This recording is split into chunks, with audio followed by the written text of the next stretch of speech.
સ્થાનિક સરકાર વિશે શીખવામાં આવે છે। શું આવે છે? સ્થાનિક સરકાર આવે છે ને? હા। તો સ્થાનિક સરકાર વિશે આપણે શીખવાનું છે। હવે લખ્યું છે સરકાર, બરાબર? તો આપણા દેશમાં લોકશાહી શાસન વ્યવસ્થા છે। સરકારનું કામ શું છે? સરકાર એટલે આખા દેશમાં વહીવટ કરે, બરાબર? શાંતિ સલામતી જળવાય આખા દેશમાં, પ્રદેશમાં, એના માટે કાયદા ઘડે, કાયદાનો અમલ કરાય, બરાબર?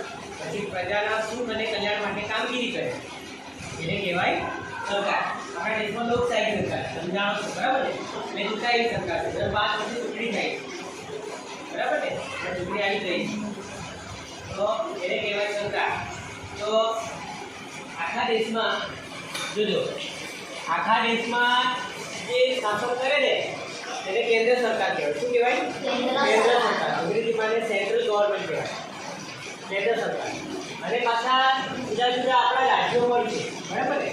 જુદા જુદા રાજ્યો પણ છે। તો જ્યાં રાજ્યો હોય ને તો રાજ્યોમાં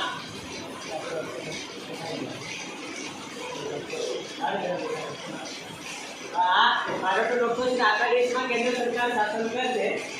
તો અહીંયા કઈ આ જે રાજ્યનો લોકતંત્ર, અને આ રાજ્ય જે જુદા જુદા ગુજરાત છે, બરાબર? અહીં રાજસ્થાન છે, બરાબર? જમ્મુ કાશ્મીર, હિમાચલ, ઉત્તરાખંડ, ઉત્તર પ્રદેશ, આ બધા જે આપણા રાજ્યો છે એ રાજ્યોમાં જે સરકાર કામ કરે તે રાજ્ય સરકાર છે। એ જ રીતે આપણે જે શીખવાનું છે એ છે સ્થાનિક સરકાર। સ્થાનિક સરકાર કોને કહેવાય? કે તમારું ગામ છે, બરાબર? તમારો જિલ્લો છે, તમારો તાલુકો છે, તો ત્યાંના જે લોકો રહેતા હોય ને એની ચૂંટણી થાય, અને એમાંથી જે ચૂંટાય ને એ ત્યાંના વહીવટમાં ભાગે, બરાબર? એને કહેવાય સ્થાનિક સરકાર। બીજું બધું નામનું પંચાયતી રાજ। આપણા દેશમાં ગુજરાતમાં ખાસ કરીને ગુજરાતની વાત કરીએ તો 1963 થી આપણે આ પંચાયતી રાજ અમલમાં આવે છે। ત્યારથી લઈને આજ સુધી સ્થાનિક સ્વરાજ્યની ચૂંટણીઓ થાય છે। દર 5 વર્ષે ચૂંટણી થાય, બરાબર ને?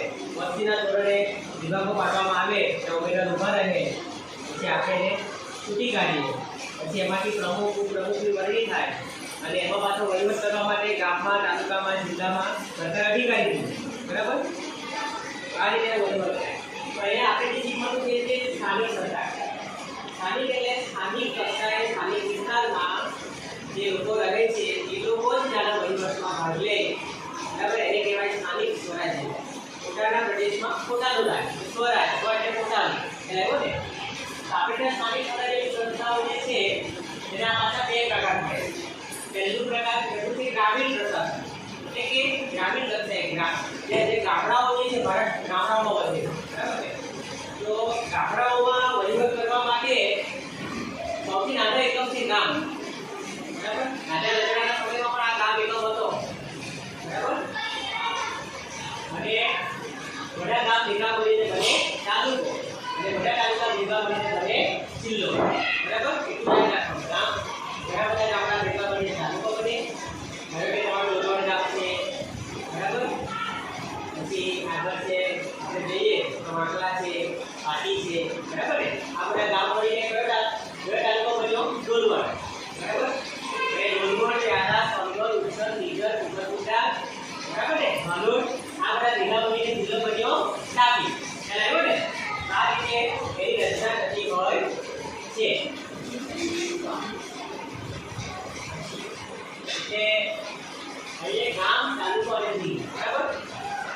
તો એ રીતે શહેરમાં પણ પાછી સ્થાનિક સ્વરાજ્યની સંસ્થા હોય। નાનકડું શહેર હોય તો ત્યાં નાના વહીવટમાં ભાગ લેવા માટે નાના લોકો ભાગ લે, બરાબર? ત્યાં પણ સ્થાનિક સ્વરાજ્ય હોય। નાનકડું નગર હોય તો ત્યાં નગરપાલિકા કામ કરે, બરાબર?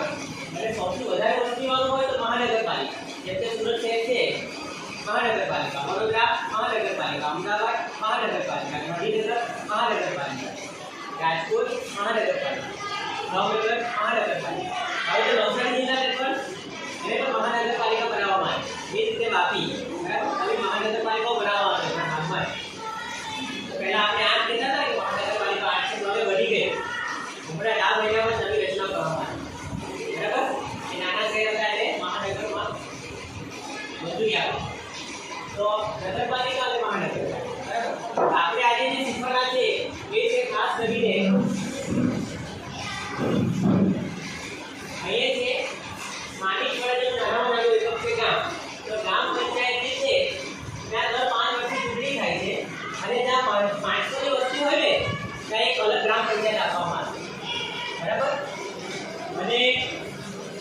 25,000 સુધીની વસ્તી હોય તો, બરાબર, 500 થી 25,000 સુધીની વસ્તી હોય તો ગ્રામ પંચાયત અલગથી આપવામાં આવે કે આ 5 વર્ષની ચૂંટણી થાય અને એની સભ્ય સંખ્યા છે ઓછામાં ઓછા 8 સભ્યો આ ગ્રામ પંચાયતમાં ચૂંટાયેલા, બરાબર. વસ્તીના આધારે એ વોર્ડમાં વેચવામાં આવે ત્યાં ઉમેદવાર ઊભા રહે અને આપણે એને ચૂંટી કાઢીએ.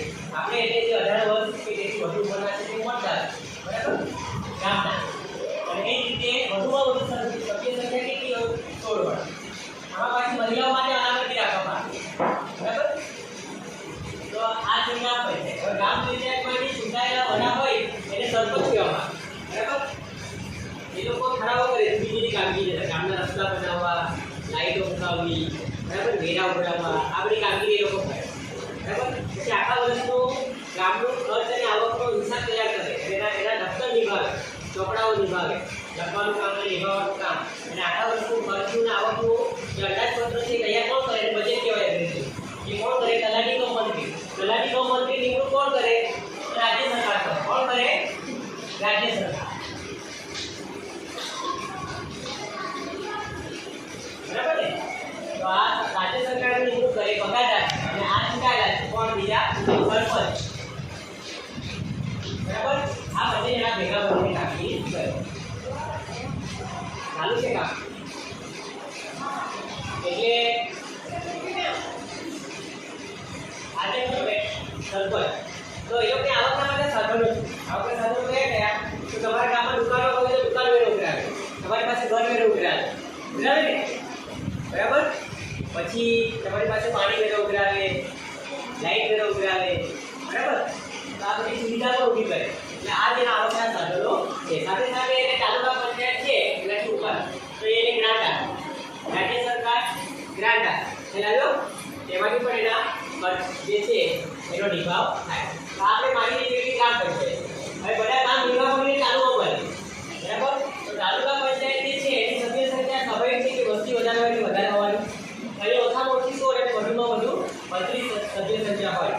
તાલુકાની વસ્તીને વિભાજિત કરવામાં આવે, પછી એના વોર્ડ બનાવવામાં આવે, એમાં પછી 50% મહિલાઓ માટે અનામત હોય અને 50%માં મહિલાઓ ઉમેદવારી કરી શકે, એટલે આવ્યો ને? એટલે સભ્ય બને. હવે અહીંયા પણ તાલુકામાં જે ચૂંટણી થાય ચૂંટાય એમાંથી પ્રમુખ અને ઉપપ્રમુખ બનાવવામાં આવે, બરાબર. પ્રમુખ અને ઉપપ્રમુખ એ જુદા જુદા ઠરાવો કરે તાલુકાના વિકાસના કામોને લગતા, એટલે એ પછી એ કામને મંજૂરી આપે, બરાબર. અને સરકાર પાસેથી જે રાજ્ય સરકાર એ વહીવટી અધિકારી નિમણૂક કરે એનું નામ છે ટીડીઓ. ટીડીઓ એટલે તાલુકા ડેવલપમેન્ટ ઓફિસર, બરાબર, તાલુકા વિકાસ અધિકારી ગુજરાતી. એટલે એવો ને એ આખા વર્ષનું તાલુકાનું અંદાજપત્ર એટલે કે બજેટ તૈયાર કરે, બરાબર. અને સાથે સાથે તાલુકા પંચાયત પર રસ્તા કમિટી હોય, બરાબર.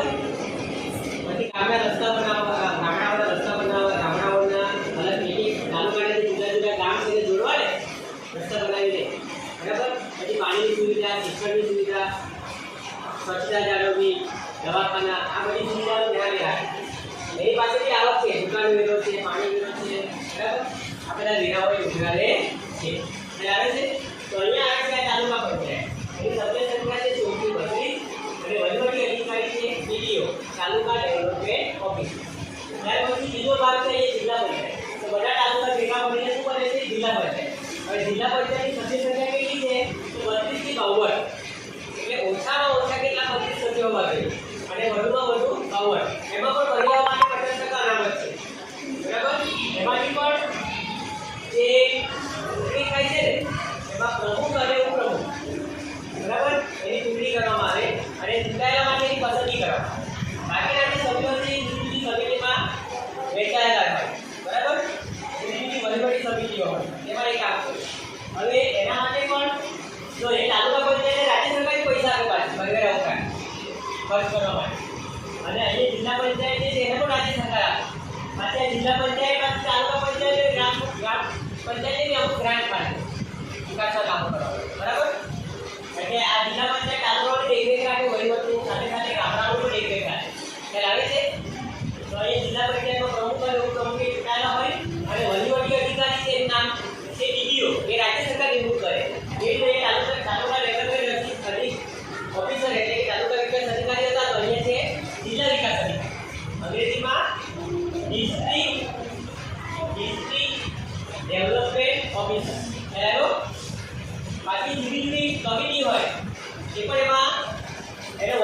કામગીરીમાં ભાગીદારી નોંધાવે. જે ચૂંટાયેલા સભ્યો છે ને એ જુદી જુદી કમિટીના પાછા સભ્યો હોય, બરાબર. સાથે સાથે એ કઈ સામાજિક ન્યાય સમિતિ બી હોય, એ પણ કામગીરી કરે. સમાજના લોકોને કલ્યાણ થાય, બરાબર, એટલું બધું થાય એના માટે એ સામાજિક ન્યાય સમિતિ પણ કામગીરી કરે તાલુકા પંચાયતમાં અને જિલ્લા પંચાયતમાં. એના જે સભ્યો એ પાછા ચૂંટાયેલા એમાંથી લેવામાં આવે છે.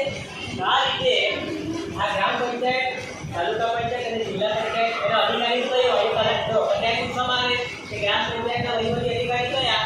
તો તાલુકા તલાટી કમ મંત્રી. અને તાલુકા પંચાયતમાં સરકાર તરફથી નિયમાતા અધિકારી કયા? તો તાલુકા વિકાસ અધિકારી, TDO, બરાબર. અને જિલ્લા પંચાયત